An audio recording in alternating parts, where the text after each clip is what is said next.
Hey everyone, today we are finally planting up Nanette, aka the vertical bucket planter. So this was I think it was made for bouquets. I found it on Amazon, and it's one of those products that it seems like there's a million different sellers selling it, so it's probably all the same seller, but I think the one I got it from is no longer listed, but I will link down other ones that look the exact same.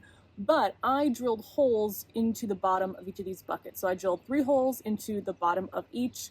I would say the pot size is probably about 1 gallon, so I am wondering if it's going to be too small for some of these plants, but we will see how it goes. I did plant this up in the spring with some spring flowers.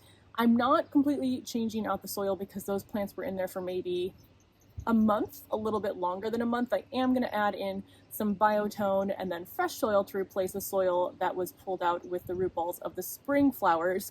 But I'm so excited to get this planted up. I've been leaving these flowers in place just to kind of get an idea if I liked this layout or not. The good thing though about the buckets is you can take them out and swap them around, which I actually did with the 2 gomphrena there at the top.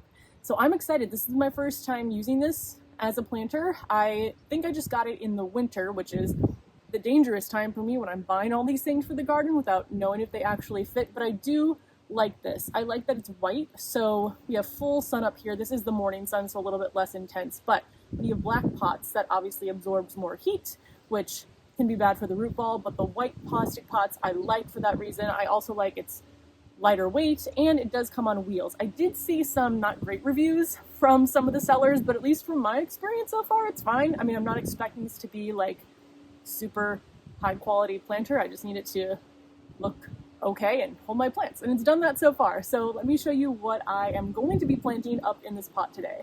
I did uncover the mystery of the 2 different names for the Super Bells Pink Lemonade. So I first tried this last year, and I remember last year the name was Super Bells Prism Pink Lemonade, but then I got this, which says Super Bells Magic Pink Lemonade, and I can't find the one that says Prism anymore online, so I'm assuming it had a name change. So the name change now for this one is the Super Bells Magic Pink Lemonade. I think that's the perfect name for this plant because the outside of the flowers are pink, the inside is yellow, and this will mound. It's not as aggressive of a mounder as the Supertunias, which I'm a bit nervous about planting in here, but we'll see how they do. I also have 2 gomphrena. So the one on the right is Snow White, I think is the variety name. I started this from seed. You can see there already has a bloom. It's white.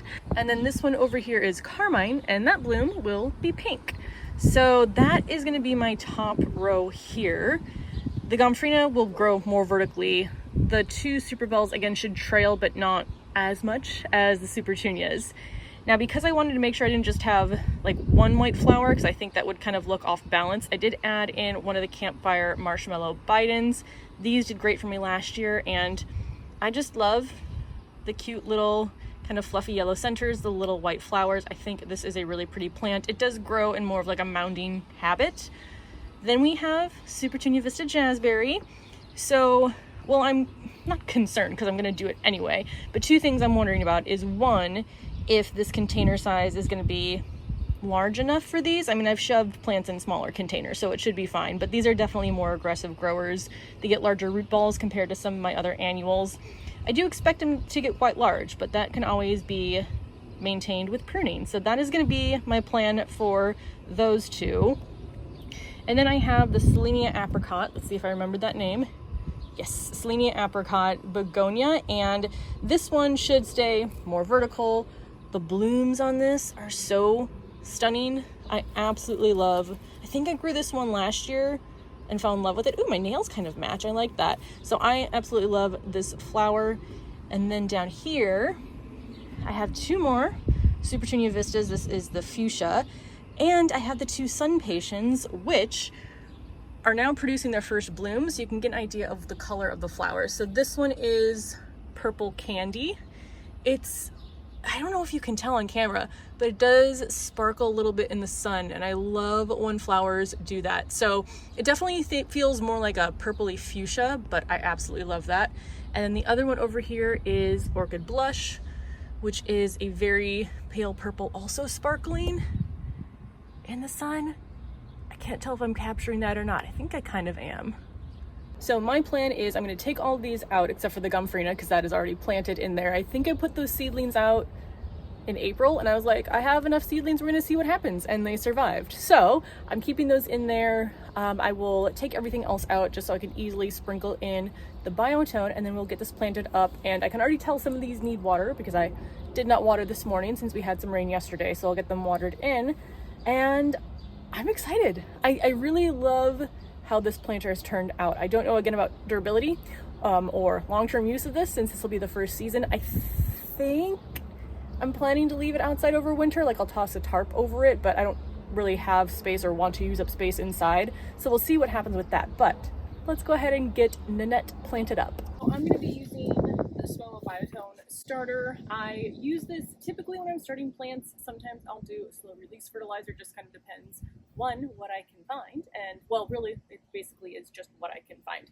So this is what I have on hand right now. I'm going to use this and it works for everything. It says for planting flowers, trees, shrubs, and vegetables. It doesn't have specific instructions for pot size, but it does say, well, it says 12 cups per 100 square feet, which doesn't really help me for these little pots, but it says 1 teaspoon in the hole prior to planting bulbs. So I'm probably just going to do 1 teaspoon per hole and then get these planted up.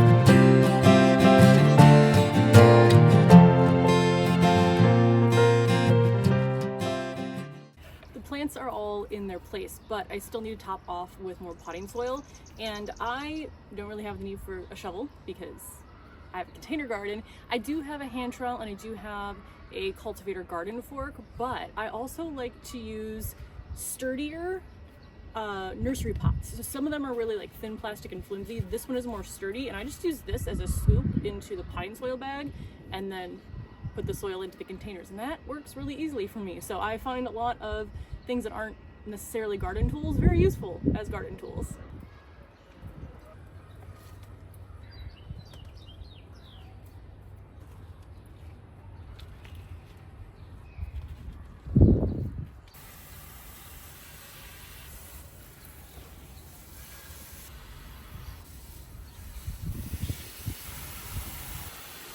Everything is planted up and watered in. I will take you up close again just to look at everything, but I am really happy with how this looks in the garden. And even though I love starting things from seed, and I still start probably most of my garden from seed, it is nice to have some annuals that already have color on them, because almost everything, I'm looking at my raised beds right now, almost everything that I started from seed is still green. I do have some blooms starting to form, so I'm just happy to come out and see pops of color in my garden. So let me take you up close and show you how everything looks.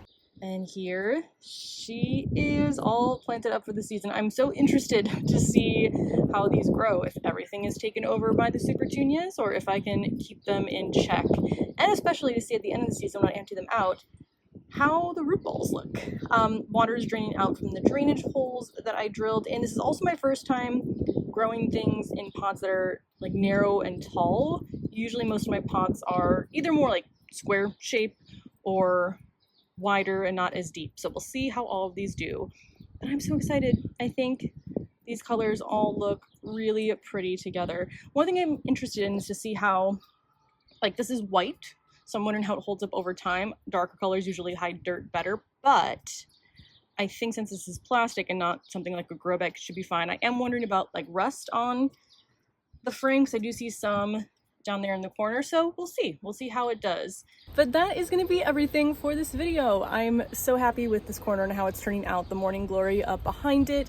I also think the morning glory is really enjoying being covered by Nanette. The roots of it, the containers don't dry out as quickly, which I think it prefers. But yeah, this is one of my favorite corners of my garden right now. So thank you so much for watching. I will see you in the next video for more planting.